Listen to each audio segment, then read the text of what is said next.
Praise be to God. ദൈവനാമത്തിന് സ്തോത്രം. God has enabled us again to come in this manner before His word. കർത്താവിന്റെ വചനവുമായി ഇങ്ങനെ നിൽക്കുവാൻ ദൈവം സഹായിച്ചുകൊണ്ട് ദൈവത്തെ സ്തുതിക്കുന്നു. The weather is not favoring, but yet I'm happy that at least we could see a crowd here and then talk face to face like this in this fashion. കാലാവസ്ഥ നമുക്ക് പ്രതികൂലമാണ് എങ്കിലും ഒരു ജനത്തെ കണ്ട് വ്യക്തികളെ കണ്ട് അവരുടെ മുഖം കണ്ട് സംസാരിക്കാൻ ഇടയാകുന്നത് വളരെ സന്തോഷകരമാണ്. So we'll do a quick recap of what we learned or what we touched upon in the last week, and then we'll move forward for the further, looking into the word.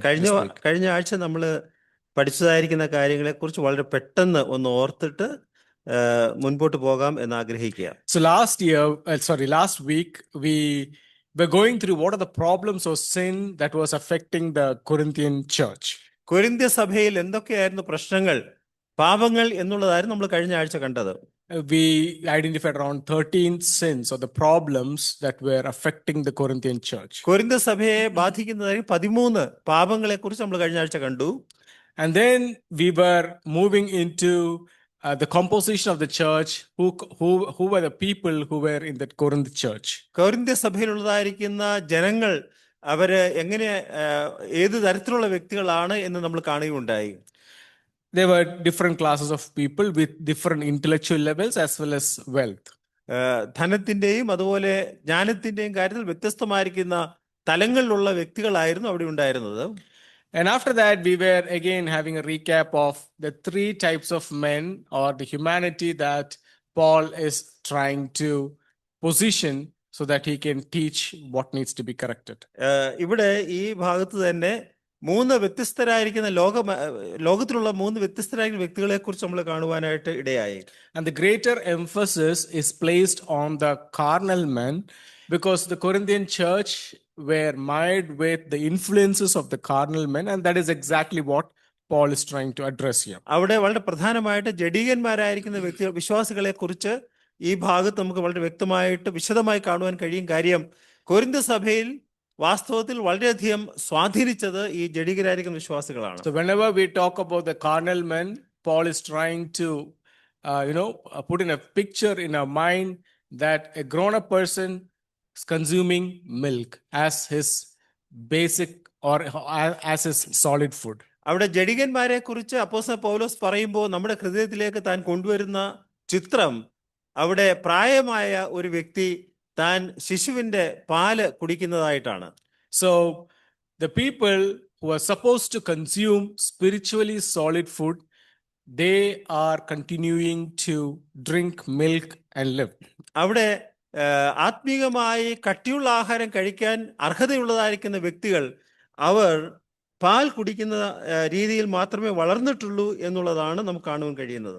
And Paul puts forward 3 evidences to the Corinthian church why he is calling those men as carnal men and they are still consuming the milk. അവിടെ ജഡികന്മാര് എന്ന് അവരെ വിളിക്കാൻ കാരണമായിരിക്കുന്ന 3 കാര്യങ്ങൾ ഇവിടെ അപ്പോസ്തലൻ പൗലോസ് ഇവിടെ രേഖപ്പെടുത്തിയിരിക്കുന്നു. അവർ എന്തുകൊണ്ടാണ് ശിശുക്കളായി അവരെ കരുതുന്നത്? Can you just tell me what was the 3 things that we discussed last week? കഴിഞ്ഞ ആഴ്ച നമ്മൾ കണ്ടതായിരിക്കുന്ന 3 കാര്യങ്ങൾ എന്തൊക്കെയാണെന്ന് പറയാൻ കഴിയുമോ? ബ്ലസ്സേന്തി പറയുന്നുണ്ട്. ഈർഷ, പിണക്കം, വിവാഹിത. So the envy, strife and divisions are the 3 things that is a clear way to identify a carnal man. അവിടെ ജഡികനായ ഒരു വ്യക്തിയെ നമുക്ക് എങ്ങനെ മനസ്സിലാക്കുവാനായിട്ട് കഴിയും? ഇവിടെ 3 കാര്യങ്ങൾ കാണുന്നു: ഈർഷ്യ, പിണക്കം, വിഭാഗീയത. And last week I was saying that the translation for strife is even more clearer in English, which is nothing but as kalaham. Instead of, what is that? Pinakathinu poyalum pagaram, the right language translation for that is kalaham. Kalaham. So that is what I wanted to keep in mind. So whenever we encounter a situation in the church or a fellow brother or sister engaging in any of these, immediately that is a acid test for that person to be a carnal Christian. ഏതെങ്കിലും ഒരു വ്യക്തി ഈ രീതിയിലുള്ളതായിരിക്കുന്ന കാര്യങ്ങൾ നമ്മൾ തന്നിൽ കണ്ടാൽ വളരെ പെട്ടെന്ന് തന്നെ നമുക്ക് മനസ്സിലാകും ആ വ്യക്തി ഒരു ജഡികനായിരിക്കുന്ന വ്യക്തിയാണ് എന്നുള്ളത്. Now we should understand that this is, as Bajangul was giving that introduction, he was telling this is not the first time Paul is writing to Corinth, or this is not the first time Paul is trying to address the Corinth. He has been addressing in the past too. But having addressed so much, there's still no change in them, and that is why he is coming so hard on them to make that correction. നമ്മൾ പഠിച്ചതാണ് ഇതല്ല ഒന്നാമത്തെ അപ്പോസ്തലൻ പൗലോസ് കൊരിന്ത്യർക്ക് എഴുതിയ ലേഖനം. അതിന് മുമ്പും താൻ ഒരു ലേഖനം എഴുതിയിട്ടുണ്ട്. പക്ഷേ അത്രയൊക്കെ എഴുതിയിട്ടും അവരുടെ ജീവിതത്തിൽ വലിയ വ്യത്യാസം കാണാത്തത് കൊണ്ട് ഇവിടെ അപ്പോസ്തലൻ പൗലോസ് വളരെ ശക്തമായി അവരോട് ഈ ലേഖനത്തിൽ ഇടപെടുകയാണ്. Now with this context, let's go to verse 4. I encourage someone to read in Malayalam out loud verse 4 of 1 നാലാമത്തെ Corinthians വാക്യം chapter. നമുക്ക് വായിക്കാം. ഒരുത്തൻ ഞാൻ പൗലോസിന്റെ പക്ഷക്കാരൻ എന്നും മറ്റൊരുത്തൻ ഞാൻ അപ്പല്ലോസിന്റെ പക്ഷക്കാരൻ എന്നും പറയുമ്പോൾ നിങ്ങൾ സാധാരണ മനുഷ്യരല്ലയോ? So we can see here two groups of people. One group of people saying, I am of Paul. Another group of people saying, I am of Apollos. ഇവിടെ രണ്ട് പക്ഷക്കാരെ നമുക്ക് കാണുവാൻ കഴിയും. ഒരു കൂട്ടര് ഞാൻ പൗലോസിന്റെ പക്ഷക്കാരൻ എന്നും മറ്റൊരു കൂട്ടർ അപ്പല്ലോസിന്റെ പക്ഷക്കാരൻ എന്നും പറയുന്നു. You can see here, right? The picture one, I follow Paul, I follow Apollos. ചിലര് ഞാൻ അപ്പല്ലോസിനെയാണ് അനുകരിക്കുന്നത്. For this to understand better, I want to bring out to you the cultural influences of the Greek to understand it better. യവന സംസ്കാരം ഈ കൊരിന്ത സഭയിൽ എത്രത്തോളം വ്യാപകമായിരുന്നു എന്നുള്ളത് ഞാൻ നിങ്ങളോട് പറഞ്ഞു മനസ്സിലാക്കാനായിട്ട് ആഗ്രഹിക്കുക. The Greeks placed greater emphasis on heroes.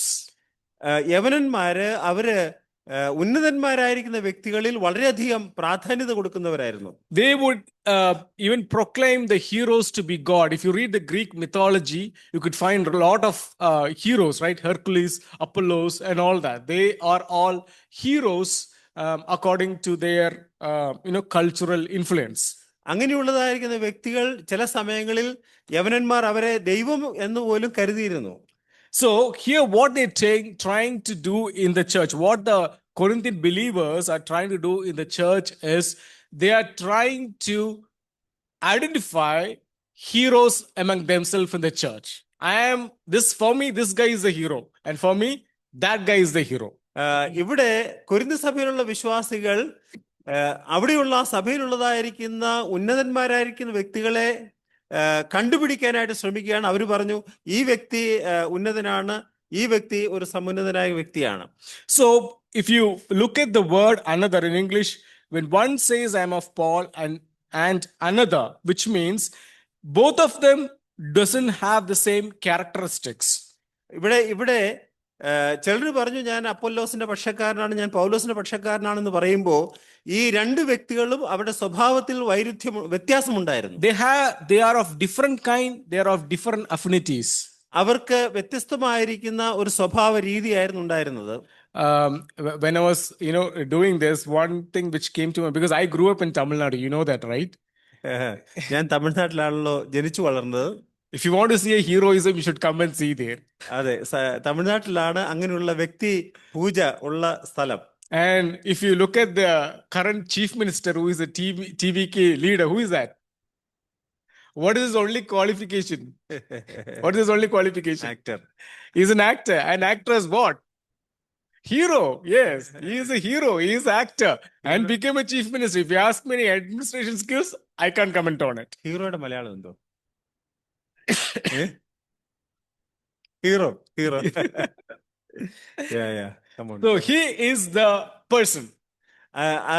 അവരെ ആ വ്യക്തിയാണ് കാണുന്നത്. If you look at Jayalalitha, if you look at MGR, all have been hero and heroines, majority who has been ruling the state of Tamil Nadu. Imagine Greek was the old Tamil Nadu. തമിഴ്നാട്ടിൽ നമ്മൾ നോക്കിയാൽ അങ്ങനെയുള്ള നായകന്മാരാണ് അവിടെ ഭരിച്ചുകൊണ്ടിരിക്കുന്നത്. വാസ്തവത്തിൽ യവന സംസ്കാരം നമുക്ക് തമിഴ്നാട്ടിൽ കാണുവാനായിട്ട് കഴിയും. So imagine Greek that kind of a today's Tamil Nadu picture. So they have embedded in their mind someone to follow, someone would be the hero, and that is what Paul is trying to say here. ഇവിടെ അവരുടെ ഹൃദയത്തിൽ രൂഢമൂലമായിട്ടുണ്ടായിരുന്നതായിരുന്നു ആരെങ്കിലും ഒരാളെ ഞങ്ങളുടെ നായകനായിട്ട്, hero ആയിട്ട് പരിഗണിക്കണം എന്നുള്ളത്. And some choose Paul and some choose Apollos. ചിലരെ പൗലോസിനെ തിരഞ്ഞെടുത്തു, ചിലർ അപ്പൊല്ലോസിനെ തിരഞ്ഞെടുത്തു. And Paul is trying to say that if you do that, he's again pointing to the fact that isn't that a characteristic of a carnal man? എന്നിട്ട് പറയുക, നിങ്ങൾ അങ്ങനെ ചെയ്യുകയാണെങ്കിൽ നിങ്ങൾ ഒരു ജഡീക മനുഷ്യന്റെ സ്വഭാവമല്ലേ പ്രതിഫലിപ്പിക്കുന്നത്? Are you not mere men? Which means, are you not producing the character of a carnal man? ഇവിടെ പൗലോസ് പറയുന്നത്, നിങ്ങൾ സാധാരണ മനുഷ്യരല്ലയോ, നിങ്ങളൊരു സാധാരണ ജഡീകന്റെ സ്വഭാവമല്ലേ കാണിക്കുന്നത്? We should know that the factions, the divisions are nothing but an evidence of carnality. പക്ഷം പിടിക്കുക എന്ന് പറയുന്നത് വാസ്തവത്തിൽ ജഡികത്വത്തിന്റെ ഒരു നല്ല തെളിവായിട്ട് നമുക്ക് കാണുവാൻ കഴിയും. And that is exactly what he's dealing in verse 5. അതാണ് 5-ാം വാക്യത്തിൽ അപ്പോസ്തലൻ പൗലോസ് പറയുന്നത്. അപ്പൊല്ലോസാർ, പൗലോസാർ തങ്ങൾക്ക് കർത്താവ് നൽകിയതുപോലെ നിങ്ങൾ വിശ്വസിപ്പാൻ കാരണമായി തീർന്ന ശുശ്രൂഷക്കാരത്രേ. Now he is prompting the Corinth to answer that question. What is then Apollos? What is then Paul? അവിടെ കൊരിന്ത് സഭയുടെ അപ്പോസ്തലൻ ചോദിക്കുകയാണ്, അപ്പൊല്ലോസ് ആരാണ്, പൗലോസ് ആരാണ്? What's the answer? എന്താണ് അതിന്റെ ഉത്തരം? What could be the answer? എന്തായിരിക്കും അവര് കൊടുക്കാൻ ആവശ്യമുള്ള ഉത്തരം? What could have been the answer for them? Who is Apollos to them? Who is Paul to them? ആരാണ് അപ്പൊല്ലോസ്, ആരാണ് പൗലോസ് അവർക്ക്? Any answers? Hero, yes. Yeah, through whom, right? Through whom the people were part of the church. They ministered and the church grew through them. ഇവരിൽ കൂടെയാണ്, ഈ വ്യക്തികൾ കൂടെയാണ് സഭ വളർന്നത്. സഭയിലേക്ക് അവർ വരുവാൻ കാരണക്കാരായ വ്യക്തികൾ ഇവരാണ്. And you know what attracted people to Paul as a leader? പൗലോസ് ഒരു നായകൻ എന്ന നിലയിൽ പൗലോസിലേക്ക് ഇവരെ ആകർഷിച്ച വസ്തുത എന്താണ്? He was a great expositor. താൻ കാര്യങ്ങളെ വിവരിച്ച് പറയുവാൻ കഴിവുള്ളതായിരിക്കുന്ന ഒരു വ്യക്തിയായിരുന്നു. He is the one who can simplify and explain complex ideas in the best way possible. ഒരു സങ്കീർണമായിരിക്കുന്ന ആശയം വളരെ ലളിതമായി മറ്റുള്ളവർക്ക് പറഞ്ഞു കൊടുക്കുവാൻ കഴിവുള്ള വ്യക്തിയായിരുന്നു പൗലോസ്. And whereas Apollos had the quality of an eloquent speaker. എന്നാൽ അപ്പൊല്ലോസ് വളരെ വാഗ്വൈഭവം ഉള്ള വ്യക്തിയായിരുന്നു. He had that gift of using the words, and he was a great orator. താൻ വളരെ നന്നായിട്ട് സംസാരിക്കാൻ കഴിവുള്ളതായിരിക്കുന്ന വാക്കുകൾ ഉപയോഗിക്കാൻ കഴിവുള്ള വ്യക്തികൾ. So these were the two clear identities within the Corinth church. The people sought to be their hero. ഈ രണ്ട് വ്യക്തിത്വങ്ങൾ, രണ്ട് വ്യത്യസ്തമായിരിക്കുന്ന വ്യക്തിത്വങ്ങളാണ് കൊരിന്ത് സഭയിലുള്ള വിശ്വാസികൾ ഈ വ്യക്തികളെ അവരുടെ നായകനായിട്ട്, അവരുടെ ഹീറോ ആയിട്ട് തിരഞ്ഞെടുക്കുവാൻ കാരണമായി തീർന്നത്. But what is Paul saying here? ഇവിടെ എന്താണ് പൗലോസ് പറയുന്നത്? Answer to that. Servants through whom you believed, even as the Lord gave opportunity to each one. തങ്ങൾക്ക് കർത്താവ് നൽകിയതുപോലെ നിങ്ങൾ വിശ്വസിപ്പാൻ കാരണമായി തീർന്ന ശുശ്രൂഷക്കാരത്രേ. So Paul is trying to say that we both are nothing but servants of God. പൗലോസ് പറയുകയാണ്, ഞങ്ങൾ രണ്ടുപേരും കേവലം കർത്താവിന്റെ ശുശ്രൂഷക്കാർ മാത്രമാണ്. We are just ministers in the hand of God. ദൈവത്തിന്റെ കൈകളിൽ ഞങ്ങൾ ശുശ്രൂഷക്കാർ മാത്രമാണ്. They preach God's truth, not their truth. ഞങ്ങളുടെ സത്യമല്ല, ദൈവത്തിന്റെ സത്യമാണ് ഞങ്ങൾ സംസാരിക്കുന്നത്. And they were mere channels of God's message. ദൈവത്തിന്റെ സന്ദേശം പറയുവാനുള്ളതായിരിക്കുന്ന വാഹകന്മാർ മാത്രമാണ് അവർ. So we could see the word through in English translation. You can see servants through whom. അവിടെ ഇവിടെ വിശ്വസിപ്പാൻ കാരണമായി തീർന്ന എന്നാണ് നമ്മൾ കാണുന്നത്. The through is the intermediate agency between God and man. They stand as an intermediate agency. ഇവിടെ കാരണമായി തീർന്ന എന്ന് പറയുന്നതായിരിക്കുന്ന ആ മധ്യസ്ഥൻ മധ്യസ്ഥതയാണ് ഈ വ്യക്തികൾ. But who is the direct agent? God Himself. ആരാണ് പ്രധാനപ്പെട്ട വ്യക്തി? അത് കർത്താവ് തന്നെയാണ്. It was under the sovereignty of the Lord to provide the Corinth church with both two types of leaders. ദൈവത്തിന്റെ പരമാധികാരത്തിലാണ് കൊരിന്ത് സഭയിൽ രണ്ട് വ്യത്യസ്ത തലത്തിലുള്ളതായിരിക്കുന്ന നേതാക്കന്മാരെ അവർ കൊടുത്തത്. There were difference in their ministry. അവരുടെ പ്രവർത്തന മേഖലയിൽ വ്യത്യാസമുണ്ടായിരുന്നു. There were two types of ministry. അവർക്ക് രണ്ടുപേർക്കും വ്യത്യസ്തമായിരിക്കുന്ന പ്രവർത്തനമായിരുന്നു. But then the two types of ministry was given to the church by the Lord. എങ്കിലും ഈ രണ്ട് പ്രവർത്തന മേഖലകളും ഇവർക്ക് കൊടുത്തത് കർത്താവ് തന്നെയാണ്. So then Paul is asking, why are you comparing between you, me and Apollos? അതുകൊണ്ട് പൗലോസ് ചോദിച്ചു, എന്നെയും അപ്പൊല്ലോസിനെയും നിങ്ങൾ എന്തുകൊണ്ടാണ് കമ്പയർ ചെയ്യാനായിട്ട് ശ്രമിക്കുന്നത്? You know the beauty of when Paul is asking this question. ഈ ഭാഗം പൗലോസ് ചോദിക്കുമ്പോൾ അതിന്റെ മനോഹരത, actually Apollos and Paul is not bothered about themselves. They are doing their duty faithfully. വാസ്തവത്തിൽ അപ്പൊല്ലോസിനും പൗലോസും ഈ വിഷയത്തെക്കുറിച്ച് ഒട്ടും അതിനെക്കുറിച്ച് ചിന്തിക്കുന്നവരായിരുന്നില്ല. അവരവരുടെ പ്രവൃത്തി ചെയ്തുകൊണ്ടിരുന്നു. It was the people of the church who were driving behind them, calling one is in hero and other one is their hero. എങ്കിലും അവിടുത്തെ വ്യക്തികൾ, അവിടുത്തെ വിശ്വാസികൾ, അവരായിരുന്നു ഒരു വ്യക്തിയെ ഞങ്ങളുടെ നേതാവ്, വേറൊരു വ്യക്തി, മറ്റു ചിലരെ മറ്റുള്ളവരെ വേറൊരാളെ നേതാവായിട്ട് ചിന്തിച്ചു. Paul never said who follows me, who really likes the exposition come back after me. Paul never said that. Neither Apollos. അപ്പൊല്ലോസോ പൗലോസോ ഒരിക്കലും നിങ്ങൾ എന്നെ അനുഗമിക്കണം, അല്ലെ എന്നോട് ചേർന്ന് നിൽക്കണം എന്നൊരിക്കലും പറഞ്ഞില്ല. So Paul is trying to put forward the point that the different types of gift is all needed for the God's scheme of things in church. കർത്താവിന്റെ കാര്യങ്ങൾ സഭയിൽ പ്രാവർത്തികമാക്കുവാനായിട്ട് വ്യത്യസ്തമായിരിക്കും കൃപാവരങ്ങൾ വേണം എന്ന് പൗലോസ് പഠിപ്പിച്ചു. God uses all kinds of believer for His glory in church, including brothers and sisters. സഹോദരന്മാരും ഉൾപ്പെടെയുള്ള വ്യത്യസ്തമായിരിക്കുന്ന വ്യക്തികളെ ദൈവം സഭയ്ക്ക് വേണ്ടി ഉപയോഗിക്കുന്നു. He uses different personalities and gifts for His purpose. തന്റെ ആവശ്യത്തിന് വേണ്ടി വ്യത്യസ്ത വ്യക്തികളെ, വ്യത്യസ്ത കൃപാവരങ്ങളെ ദൈവം ഉപയോഗിക്കുകയാണ്. So to drive this point, to explain this to the Corinth church in more detail, he is bringing in 3 illustrations.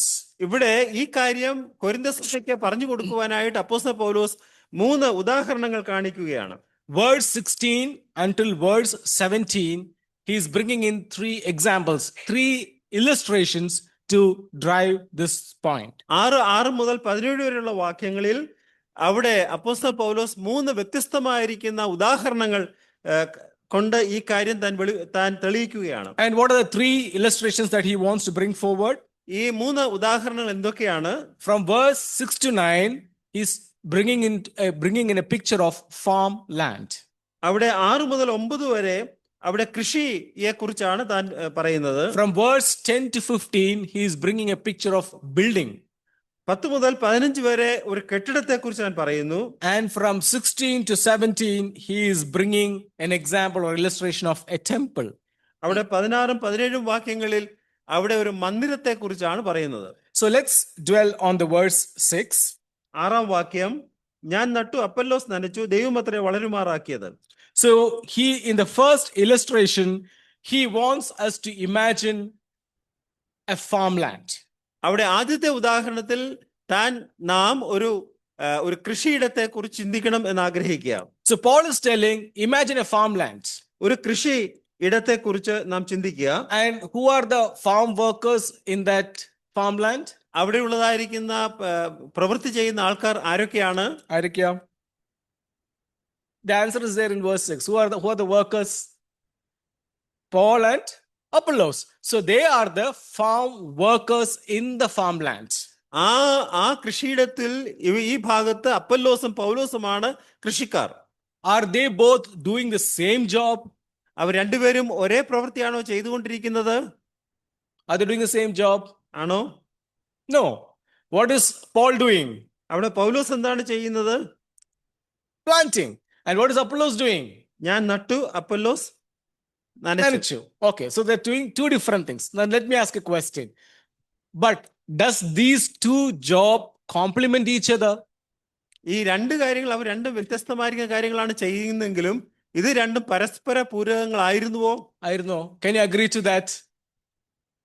Apollos നട്ടുകൊണ്ടേയിരിക്കുക. പൗലോസ്. പൗലോസ് നട്ടുകൊണ്ടേയിരിക്കുക, അപ്പൊല്ലോസ് നനച്ചുകൊണ്ടേയിരിക്കുക, അല്ലേ? Both are two different tangents and two different jobs has been entrusted, but are they complementing each other? That is the point that Paul is trying to drive through this example. ഈ ഉദാഹരണത്തിലുള്ള പൗലോസ് പറയാൻ ആഗ്രഹിക്കുന്ന രണ്ട് വ്യത്യസ്തമായ പ്രവർത്തനങ്ങളാണ് അവിടെ നടക്കുന്നത് എന്ന് വന്നാലും അത് രണ്ടും പരസ്പര പൂരകങ്ങളായുള്ള പ്രവർത്തനങ്ങളാണ്. So Paul is trying to say that is a work entrusted to me. I am doing that faithfully. Apollos is entrusted with this work and he is doing that faithfully. എന്നെ ഏൽപ്പിച്ച പ്രവർത്തനം ഇതാണ്, ഞാൻ അത് ചെയ്യുന്നു. എന്നാൽ അപ്പൊല്ലോസിനെ ഏൽപ്പിച്ചത് പ്രവർത്തനം അതാണ്, അത് അപ്പൊല്ലോസ് ചെയ്യുന്നു. But there is a catch in the later part of the verse, right? What does it say? But God was causing the growth. എന്നാൽ ആകയാൽ വളരുമാറാക്കുന്ന ദൈവം അത്രേ വളരുമാറാക്കിയത്.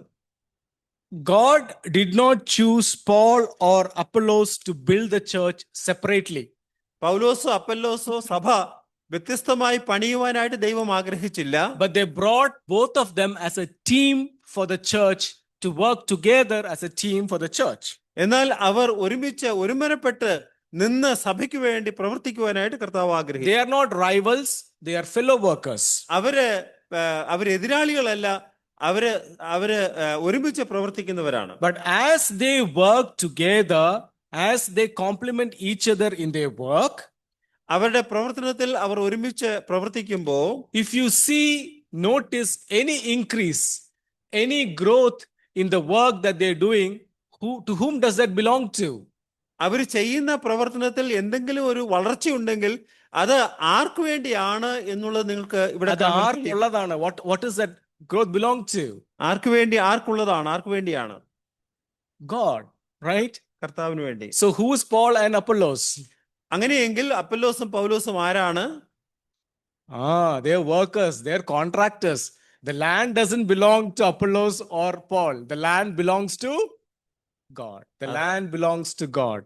കൃഷിയിടം അത് ദൈവത്തിൻ്റെതാണ്. അപ്പൊല്ലോസും പൗലോസും കേവലം കൃഷിക്കാർ മാത്രം. So that is the point that Paul is trying to build in their mind. See, I am doing a work which God entrusted. He is doing a work which God has entrusted, complementing each other. But anything come out of it is for the Lord. We have nothing in that. ഞാൻ ചില പ്രവൃത്തികൾ ചെയ്യുന്നു, Apollos ചില പ്രവൃത്തികൾ ചെയ്യുന്നു. അതിൽ എന്തെങ്കിലും ഉണ്ടായാൽ അത് ദൈവത്തിന്റെ വകയാണ്. And with that, we'll go to the next verse. 7ാം വാക്യം, ആകയാൽ വളരുമാറാക്കുന്ന ദൈവമല്ലാതെ നടുന്നവനും നനയ്ക്കുന്നവനും ഏതുമില്ല. So the word one here is the unity in the labor, which we already explained, right? Paul is planting, Apollos is watering. That's a unity. That the word one shows a unity in labor together. അവർ തമ്മിലുള്ളതായിരിക്കുന്ന പ്രവർത്തന മേഖലയിലെ ഐക്യത, അതാണ് നാം ഇതിനു മുമ്പ്. Neither the one who plants, the one who waters shows the unity. അവിടെ നടുന്നവനും നനയ്ക്കുന്നവനും അത് പ്രവർത്തനത്തിലെ ഐക്യതയാണ് കാണിക്കുന്നത്. One ministry but different gifts. ഒരേ പ്രവൃത്തി പക്ഷേ വ്യത്യസ്തമായിരിക്കുന്ന കൃപാവരങ്ങൾ. But there is equality in the ministry that they do. എന്നാൽ അവർ ചെയ്യുന്ന പ്രവർത്തനത്തിൽ അവർക്ക് തുല്യതയുണ്ട്. Essentially, the one who plants and water are the same ministry. വാസ്തവത്തിൽ നടുന്നതും നനയ്ക്കുന്നതും ഒരേ പ്രവർത്തനമാണ്. But it is God who gives the growth. അങ്ങനെയെങ്കിലും വളരുമാറാക്കുന്നത് ദൈവമാണ്. The very essence of life is beyond the power of man. നമ്മുടെ വാസ്തവത്തിൽ നമ്മുടെ ജീവിതത്തിന്റെ ഏറ്റവും കാതലായ കാര്യം എന്ന് പറയുന്നത് നമ്മുടെ കഴിവുകൾക്ക് അപ്പുറമാണ്. God causes the increase and God prospers the ministry. വാസ്തവത്തിൽ പ്രവർത്തനങ്ങളെ, ശുശ്രൂഷകളെ ദൈവമാണ് വലുതാക്കുന്നത്, ദൈവമാണ് അത് വളരുമാറാക്കുന്നത്. You know what this word one I said, right? One shows unity. ഇവിടെ ഞാൻ പറഞ്ഞല്ലോ, ഒന്ന് ഐക്യതയാണ് കാണിക്കുന്നത്. So what Paul is trying to give as a solution is division. A solution to the division is unity in the ministry. വാസ്തവത്തിൽ പൗലോസ് പറയുന്നു, ഇവർ തമ്മിലുള്ളതായിരിക്കുന്ന പക്ഷഭേദത്തിന്റെ അതിനുള്ളതായിരിക്കുന്ന ഏക പോംവഴി എന്ന് പറയുന്നത് പ്രവർത്തന മേഖലയിലുള്ളതായിരിക്കുന്ന ഐക്യമാണ്. So in the church, whenever we have a difference of opinion in terms of the gifts that each one has. പലർക്കുള്ളതായിരിക്കുന്ന ആത്മീക വരങ്ങളെ കുറിച്ച് നമുക്ക് വ്യത്യസ്തമായിരിക്കുന്ന അഭിപ്രായം വന്നാൽ, Oh, I am not like this person, he's a great preacher, or I am not like this sister, she can sing so beautifully. If you have a sort of a comparison in our mind, ആരെങ്കിലും ഈ അദ്ദേഹം നന്നായിട്ട് സംസാരിക്കല്ല, ഈ വ്യക്തി നന്നായിട്ട് പാടും, ഇങ്ങനെയുള്ളതായിരിക്കുന്ന ഒരു തുലനം ചെയ്യുക നമ്മുടെ ഹൃദയത്തിൽ ഉണ്ടെങ്കിൽ, God is telling us this gift that is God has given you is not for you to compare. കർത്താവ് പറയുന്നു, ഈ ആൾക്കാർക്കുള്ളതായിരിക്കുന്ന കൃപാവരങ്ങൾ അത് നിങ്ങൾ തുലനം ചെയ്യേണ്ട ആവശ്യമില്ല.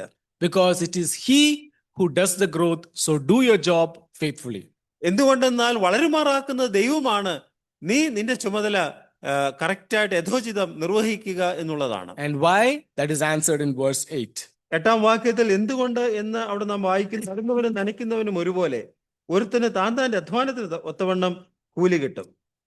So he says that each one will receive a reward according to his own labor.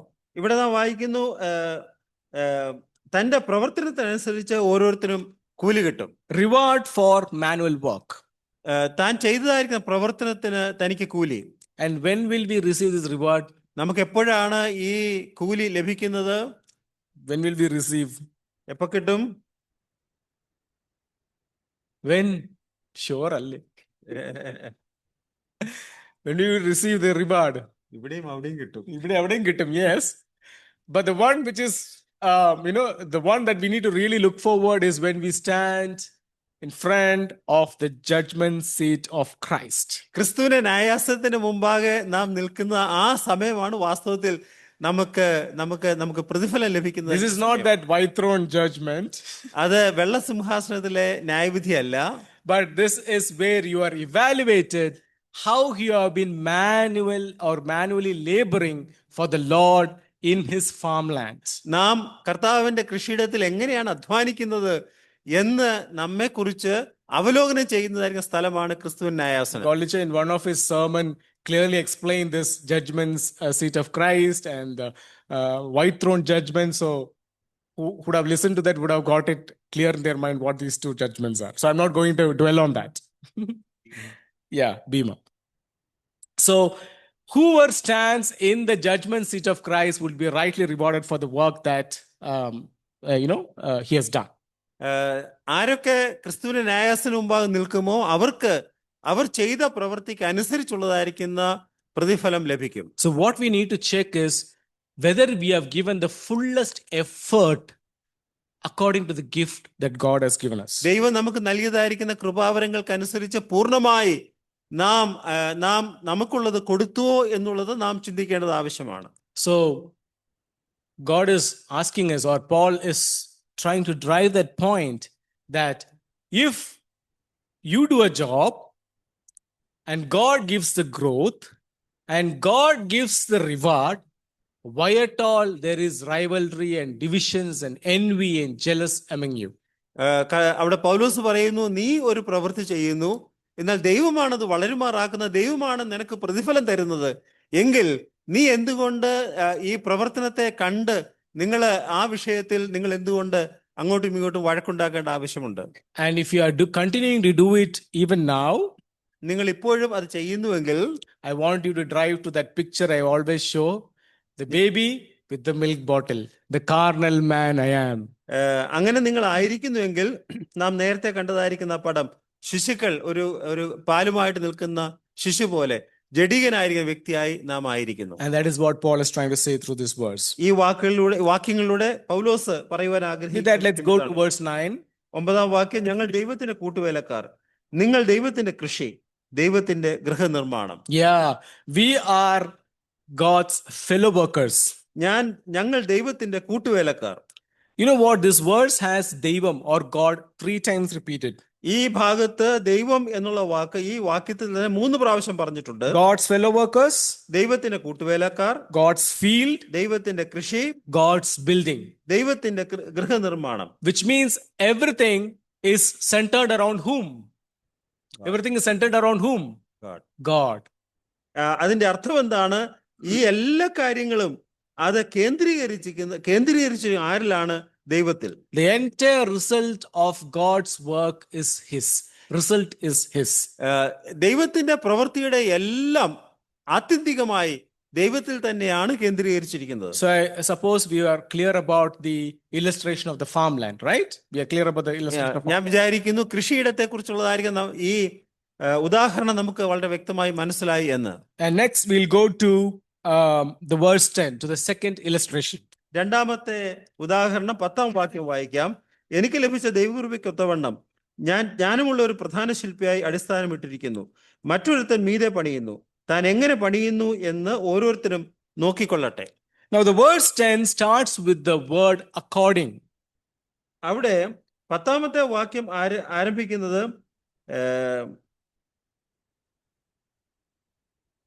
ഒത്തവണ്ണം എന്നുള്ളതാണ്. ഒത്തവണ്ണം എന്ന് പറഞ്ഞുകൊണ്ടാണ്. So the word according means standard. ഒത്തവണ്ണം എന്ന് പറഞ്ഞാൽ അത് ഒരു നിശ്ചിത അളവിനെയാണ് കാണിക്കുന്നത്. What is the standard? അവിടുത്തെ ആ അളവ് എന്താണ്? God's grace is a standard. What is the God's grace, or no, what is that you are entitled with is the standard. നമുക്ക് എന്താണോ നമുക്ക് അവകാശപ്പെട്ടത് ഇവിടെ നാം വായിക്കുന്ന ദൈവകൃപയാണ് എന്ന് കാണുന്നു. Yeah, according to the God's grace that you have, and that is a standard in which it will be measured. എനിക്ക് ലഭിച്ച ദൈവകൃപയ്ക്ക് അനുസരിച്ചാണ് ഞാൻ അളക്കപ്പെടുന്നത്. So here we see, according to the grace of God which was given to me, like a wise master builder, I laid a foundation. അവിടെ എനിക്ക് ലഭിച്ച ദൈവകൃപയ്ക്ക് ഒത്തവണ്ണം ഞാൻ ജ്ഞാനമുള്ള ഒരു പ്രധാന ശില്പിയായി അടിസ്ഥാനം ഇട്ടിരിക്കുന്നു. Now we know that a master builder is an expert in construction.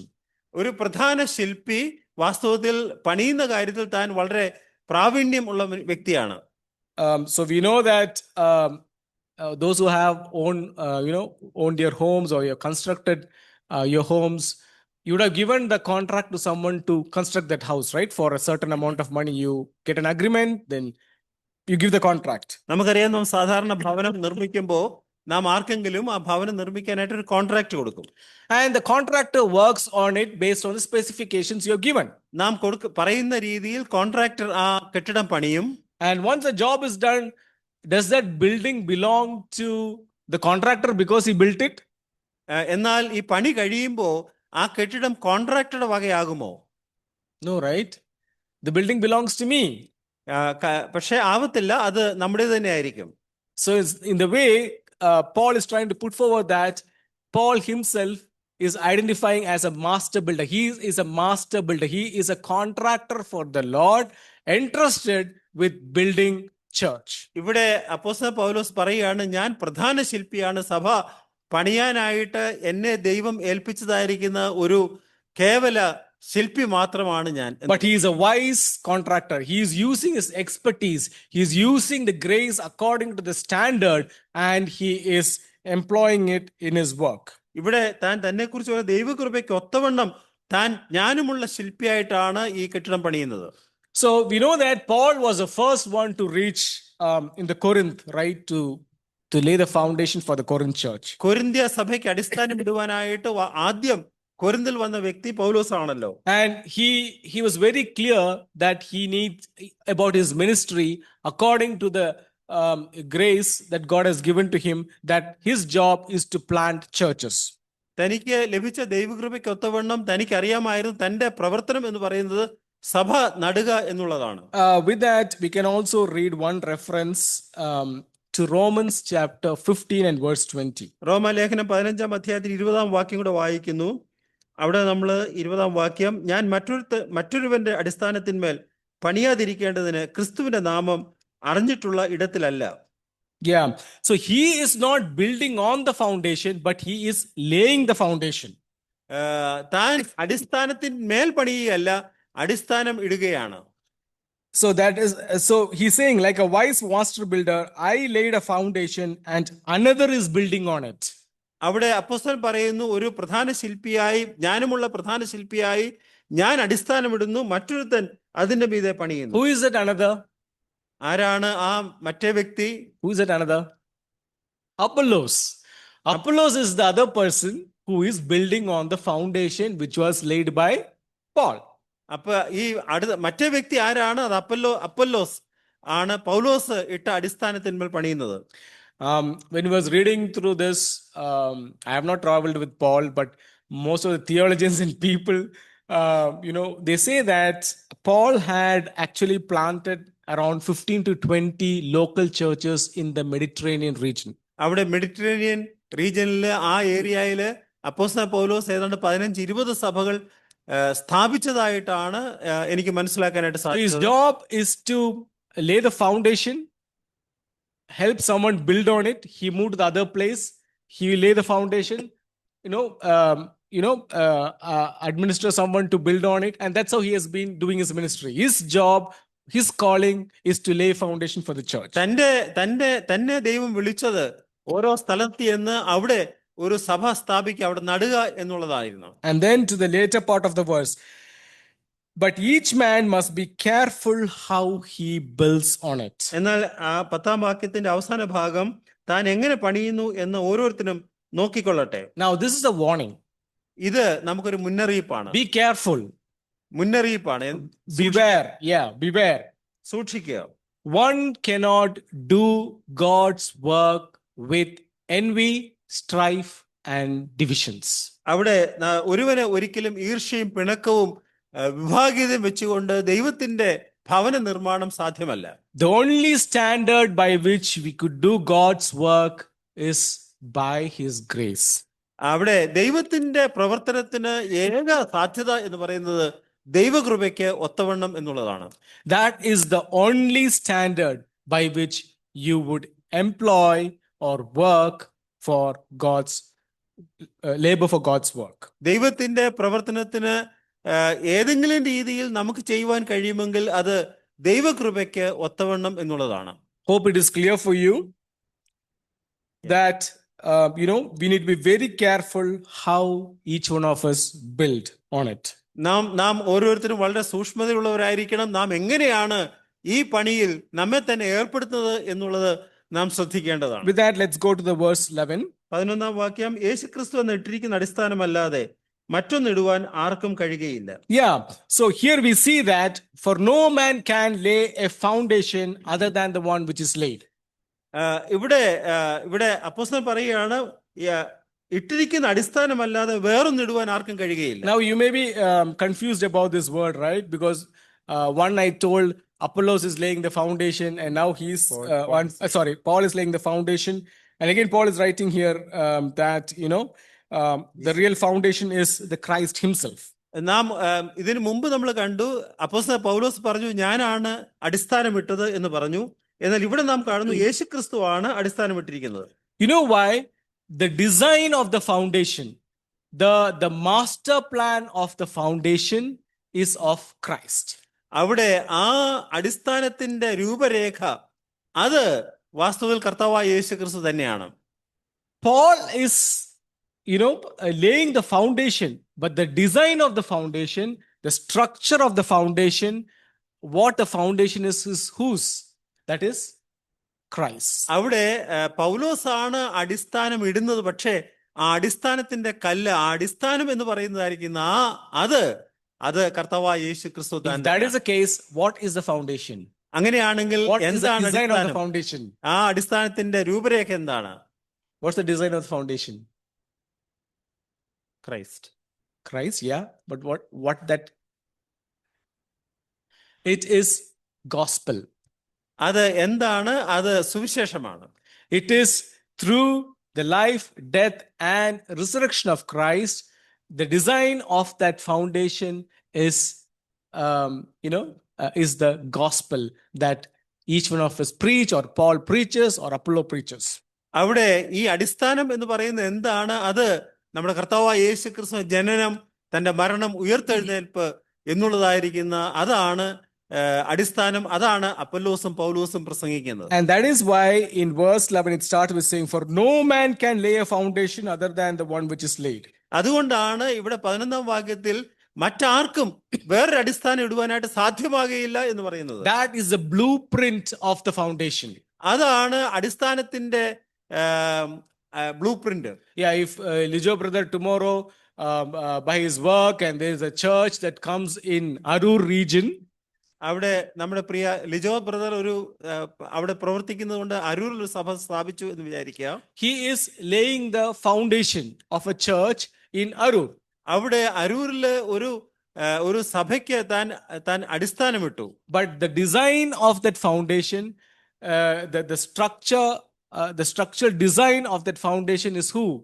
Is gospel, is Jesus Christ himself. By preaching him, that he died for you and that he resurrected, he is the only Lord. By preaching and Holy Spirit through which it speaks unto us, we believe.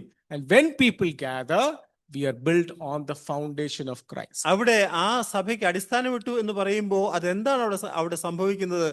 താൻ പ്രസംഗിക്കുന്നതായിരിക്കുന്ന സുവിശേഷം, കർത്താവായ യേശു ക്രിസ്തുവിനെ കുറിച്ചുള്ളതായിരിക്കുന്ന സുവിശേഷം, അതാണ് അവിടുത്തെ ആ സഭയുടെ അടിസ്ഥാനമായിട്ടിരിക്കുന്നത്. And then the church is built by the believers, by brothers and sisters who come together to the church to minister in different manner. എന്നാൽ ആ സഭ പിന്നെ പണിയുന്നത് ആ സഭയിലുള്ളതായിരിക്കുന്ന വ്യക്തികൾ, സഹോദരി സഹോദരന്മാരാണ്. And then let's go to the next verse. 12ാം വാക്യം, ആ അടിസ്ഥാനത്തിൽ ആരെങ്കിലും പൊന്ന്, വെള്ളി, വിലയേറിയ കല്ല്, മരം, പുല്ല്, വൈക്കോൽ എന്നിവ പണിയുന്നുവെങ്കിൽ അവനവന്റെ പ്രവൃത്തി വെളിപ്പെട്ടു വരും. Yeah. So Paul is getting serious into the doctrine that he is teaching. താൻ പറയാൻ ആഗ്രഹിക്കുന്ന ഉപദേശ വിഷയങ്ങളിലേക്ക് താൻ പൗലോസ് വളരെ വ്യക്തമായി കടന്നു വരികയാണ്. So we see the design of the very design of the foundation of the church. സഭയുടെ ആ ഡിസൈനെ കുറിച്ച് രൂപരേഖയെ കുറിച്ച് നാം കണ്ടു. And then we see that someone is laying the foundation because you're preaching the gospel and you're finding the church, and that's how the Corinth church was formed. ആ രൂപരേഖയിന്മേൽ, ആ രൂപരേഖയ്ക്ക് അനുസരിച്ച് ഒരാൾ അതിന്മേൽ അടിസ്ഥാനമിടുന്നു. And then the church grows. The church grows in its ministry, in its preaching. പിന്നീട് സഭ തന്റെ പ്രവർത്തന മേഖലയിൽ വളരുകയാണ്. So one of the builder of the church, നമ്മൾ ആരാ പറഞ്ഞത്? Apollos, അല്ലേ? Paul laid the foundation, and Apollos is one person who was building on it, അല്ലേ? He was one of the person the church was building on it. പൗലോസ് നട്ടതായിരിക്കുന്ന സഭയിൽ അപ്പല്ലോസ് ആണ് നനയ്ക്കുന്നത്. എന്ന് വെച്ചാൽ സഭയെ വളർത്തുന്ന വ്യക്തികൾ ഒരാൾ അപ്പല്ലോസ് ആണ്. So he's trying to put the thought how you are contributing to building the church, whether it's brothers, sisters, how you are contributing to building the church. ഇവിടെ പൗലോസ് നമ്മോട് ഓർപ്പിക്കുന്നത് നാം എങ്ങനെയാണ് സഹോദരന്മാരും ഈ സഭയുടെ പണിയിൽ ഏർപ്പെട്ടിരിക്കുന്നത്, നാം എങ്ങനെയാണ് ഈ സഭയെ പണിയുന്നത്. So there are 6 items, an illustration within the illustration that Paul is trying to bring forth. ഈ ഉദാഹരണത്തിന്റെ അകത്ത് 6 ഉദാഹരണങ്ങൾ അപ്പോസ്തലൻ പൗലോസ് പറയുക. There are 6 building materials of different quality that Paul is trying to bring to your attention. ഇവിടെ 6 വ്യത്യസ്തമായിരിക്കുന്ന വസ്തുക്കൾ ആണ് പൗലോസ് ഇവിടെ പറയുന്നത്. If you have to differentiate this, how do we differentiate these 6 items? ഈ 6 കാര്യങ്ങൾ എങ്ങനെയാണ് നമ്മൾ കാണുന്നത്? Feedback. Kids, do you see 6 items there? വലിയുള്ള items ആയിരിക്കണം. So one is gold. Do you see gold there? പൊന്നുണ്ട്. Then you have silver. വെള്ളിയുണ്ട്. And then precious stones. വലിയ കല്ല്. Yeah, can we categorize this into ഏതെങ്കിലും ഒരു quality items, അല്ലേ? At least they all into one category. What's the other things? Wood, മരം, hay, പുല്ല്, straw, വൈക്കോൽ. These are of other 3 categories. അത് മറ്റേ 3 തരം. Okay, that is the quality of it. The price of these 3 is high. The price of these 3 is low. അതിന്റെ സ്വഭാവ ഗുണങ്ങൾ, അതുപോലെ തന്നെ ഒന്നിന്റെ വില വളരെ കൂടുതലാണ്, ഒന്നിന്റെ വില വളരെ കുറവാണ്. There is another way also we can segregate this. What's the other way we can segregate this? ഇത് വേറൊരു രീതിയിൽ നമുക്ക് പരിഗണിക്കാനായിട്ട് സാധിക്കും. ഒന്ന് ഭൂമിക്ക് മേളിൽ, ഒന്ന് ഭൂമിക്ക് blessing is bringing another point. Okay, that's another. What's the other one? Bacho was telling something. കത്തിപ്പോകുന്നതും കത്താത്തതും, അല്ലെ? One which is perishable, another one is unperishable. നമുക്ക് വേറൊരു രീതിയിൽ ഇതിനെ കാണാൻ കഴിയും. ഒന്ന് നശിക്കുന്നത്, ഒന്ന് നശിക്കാത്തത്. Now you may argue with me that silver and gold can melt also. ഒരുപക്ഷെ നിങ്ങൾ പറയും പൊന്നും വെള്ളിയും അതും ദഹിക്കുവാനായിട്ട് സാധിക്കുന്നതാണ്. But I'm trying to put forward a thought that if I'm keeping a hay and a straw and a gold and a silver, which will burn faster? That is the point that Paul is trying to bring forth here. ഇവിടെ പൊന്നും വെള്ളിയും അതുപോലെ തന്നെ വൈക്കോലും പുല്ലും ഒക്കെ ഒരുമിച്ച് വെച്ചാൽ ഏതാണ് ആദ്യം വെന്തുപോകുന്നത്? അതാണ് പൗലോസ് So Paul ഇവിടെ is trying to തെളിയിക്കുവാനായിട്ട് put ശ്രമിക്കുന്നത്. forward that in your ministry in church, according to the standard of the grace what God has given you, what are you using to build the church? ഇവിടെ പൗലോസ് ചോദിക്കുകയാണ്, ദൈവകൃപയ്ക്ക് ഒത്തവണ്ണം നിങ്ങൾക്ക് ലഭിച്ചതായിരിക്കുന്ന കൃപാവരത്തെ അത് എങ്ങനെയാണ്, ഏത് രീതിയിലാണ് നിങ്ങൾ സഭയുടെ പണിക്കായിട്ട് ഉപയോഗിക്കുന്നത്? Maybe people may have an impression that, oh, this person is building with gold. ഒരുപക്ഷെ വ്യക്തികൾ വിചാരിക്കും ഈ വ്യക്തി, ഏതെങ്കിലും ഒരു വ്യക്തി താൻ പൊന്നുകൊണ്ടാണ് പണിയുന്നത്. Another person may think she's building with precious stones. വേറൊരാൾ വിചാരിക്കും വളരെ വിലയേറിയ കല്ലുകൊണ്ടാണ് ഒരു വ്യക്തി പണിയുന്നത്. That is our evaluation. അത് നമ്മൾ അവരെ കുറിച്ച് ചിന്തിക്കുന്നതായിരിക്കുന്ന കാര്യമാണ്. But when we go there is the right evaluation. എന്നാൽ നാം ദൈവസന്നിധിയിലായിരിക്കുമ്പോൾ അങ്ങനെ ആയിരിക്കുമോ ദൈവം നമ്മെ കുറിച്ച് ചിന്തിക്കുന്നത്? That could be, the gold may turn into a hay. The hay that we have evaluated here may turn into a silver or a precious stone. ഒരുപക്ഷെ നാം പൊന്ന് എന്ന് വിചാരിച്ച് ഈ ഭൂമിയിൽ ചെയ്യുന്ന കാര്യങ്ങൾ ദൈവസന്നിധിയിൽ കേവലം വൈക്കോൽ മാത്രമായിരിക്കാം. പക്ഷേ നാം വൈക്കോല് എന്ന് വിചാരിച്ച് ചെയ്യുന്ന പല കാര്യങ്ങളും ദൈവസന്നിധിയിൽ വളരെ വിലയേറിയത് ആകുവാൻ സാധ്യതയുണ്ട്. With that, let's read verse 13. 13ാമത്തെ വാക്യം, ആ ദിവസം അതിനെ തെളിവാക്കും, അത് തീയോടെ വെളിപ്പെട്ടു വരും, ഓരോരുത്തരുടെ പ്രവൃത്തി ഇന്നവിധം എന്ന് തീ തന്നെ ശോധന ചെയ്യും. Yeah, God is the one who will bring each one of our work in the open during the judgment seat in the front of Christ. ദൈവത്തിന്റെ ക്രിസ്തുവിന്റെ ന്യായാസനത്തിന് മുമ്പാകെ ദൈവം താൻ തന്നെ നമ്മുടെ ഓരോരുത്തരുടെയും പ്രവൃത്തി വെളിവാക്കും. What each one of us done will become very evident that day. ആ ദിവസം നാം ഓരോരുത്തരും ചെയ്തത് വളരെ കൃത്യമായി തെളിയിക്കപ്പെടും. Each one of the believer will be evaluated separately. ഓരോ വിശ്വാസിയെയും ദൈവം വ്യക്തികളായിട്ട് തന്നെ നമ്മെ പരിശോധിക്കും. This is the day of our performance review. അത് നമ്മുടെ പെർഫോമൻസ് റിവ്യൂ ചെയ്യുന്നതായിരിക്കുന്ന ദിവസമാണ്. I may tell that, me and my wife did together. God said, no, you come first, then your wife would come. I will evaluate each of you separately. അതെ, നമ്മൾ ഒരുമിച്ചാണ് ചെയ്തത് എന്ന് വന്നാലും ദൈവം പറയും, അല്ല അങ്ങനെയല്ല, നീ ആദ്യം കടന്നു വരിക, പിന്നെ മറ്റേ ആള്. So as gold, silver and other things show the quality of the work that you did will be revealed that day. നാം ചെയ്തതായിരിക്കുന്ന പ്രവർത്തനത്തിന്റെ അതിന്റെ ക്വാളിറ്റി അത് ആ ദിവസം വെളിവായി വരും. Yeah, and that is the day that you will be evaluated and that will be revealed. നമ്മെ ദൈവം തെളിവാക്കുന്നതായിരിക്കും, നമ്മെ ഇവാലുവേറ്റ് ചെയ്യുന്നതായിരിക്കുന്ന ദിവസം ആയിരിക്കും അത്. The fire stands for test and revelation.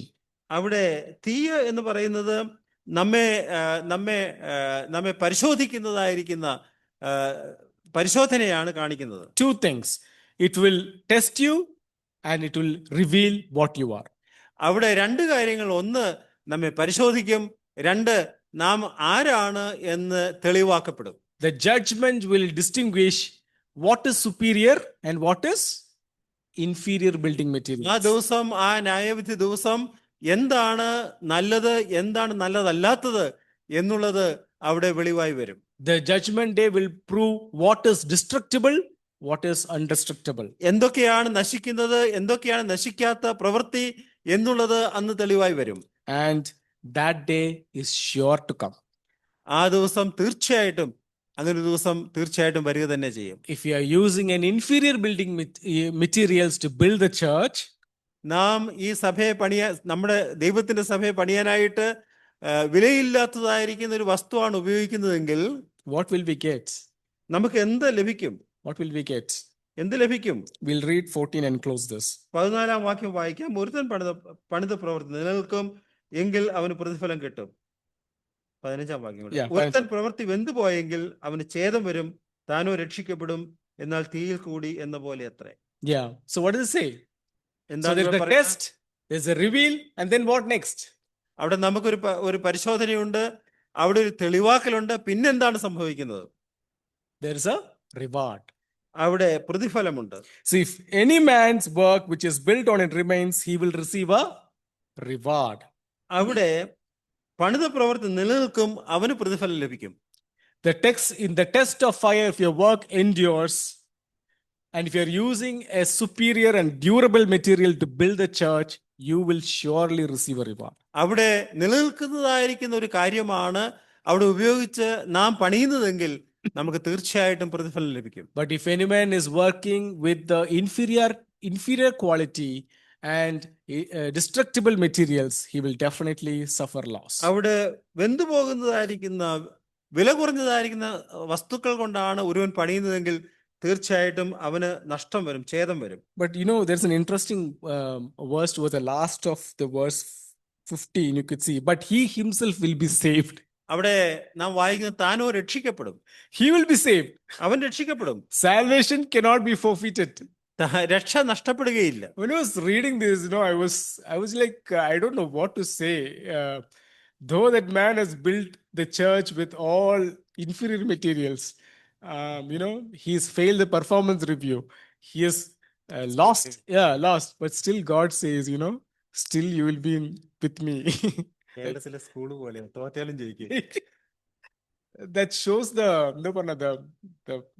grace, the mercy, and that amount of love and faithfulness he has towards us. I was like awestruck when I was meditating on ദൈവത്തിന് this. നമ്മളുള്ള സ്നേഹം, കരുതൽ, അതിന്റെ ആഴത്തെക്കുറിച്ച് വാസ്തവത്തിൽ ഞാൻ ഇത് വായിച്ചപ്പോൾ ചിന്തിക്കാനായിട്ട് The carnal believer will lose or may lose the reward, but he will retain eternal life. ഒരു ജഡികനായിരിക്കുന്ന വിശ്വാസി തനിക്ക് ഒരുപക്ഷെ പ്രതിഫലം നഷ്ടപ്പെട്ടു എന്ന് വരാം, പക്ഷേ താൻ തീർച്ചയായിട്ടും രക്ഷ പ്രാപിക്കും, താൻ സ്വർഗത്തിലേക്ക്. The loss of reward does not mean the loss of salvation or eternal life. പ്രതിഫലം നഷ്ടപ്പെട്ടു എന്നതുകൊണ്ട് ഒരിക്കലും രക്ഷ നഷ്ടമാകുകയില്ല. How great our God is, അല്ലേ?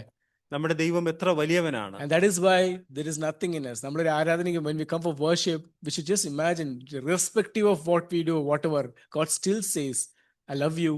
And the word, that faithfulness, that grace, that mercy he shows to each one of the believer is amazing, beyond words to explain. ദൈവം നമ്മോട് കാണിക്കുന്നതായിരിക്കുന്ന കൃപ, കരുണ, നാം ദൈവസന്നിധിയിൽ ഓരോ ഞായറാഴ്ചയും കടന്നു വരുമ്പോൾ അത് എത്രയോ വിസ്മയമാണ്, എത്രയോ വിസ്മയകരമാണ്. So with this, I want to close this by saying that let's be very, very mindful of how we employ the gift by grace God has given to us in the church.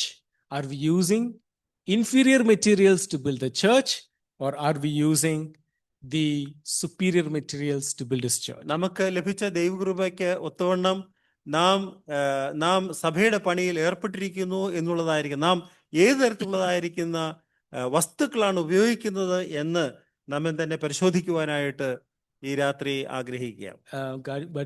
Yes.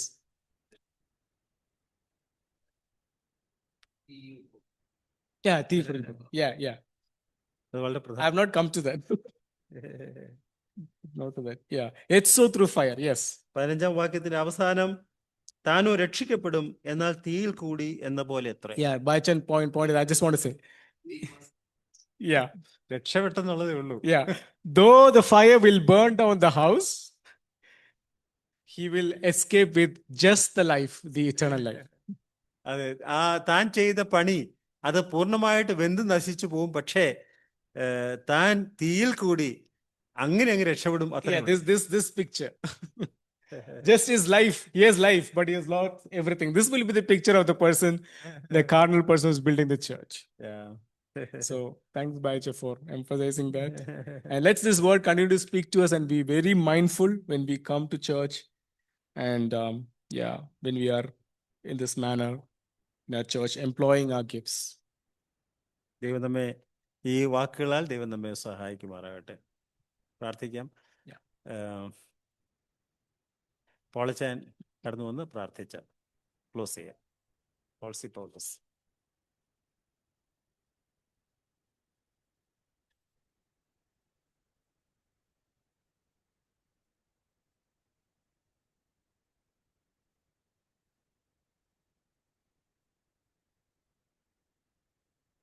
നമുക്ക് പ്രാർത്ഥിക്കാം. ഞങ്ങളെ അധികമായി സ്നേഹിക്കുന്ന ഞങ്ങളെ സ്വർഗീയ ദൈവമേ, ഈ നല്ല സമയത്തിനായി വീണ്ടും അങ്ങേക്ക് സ്തോത്രം ചെയ്യുന്നു.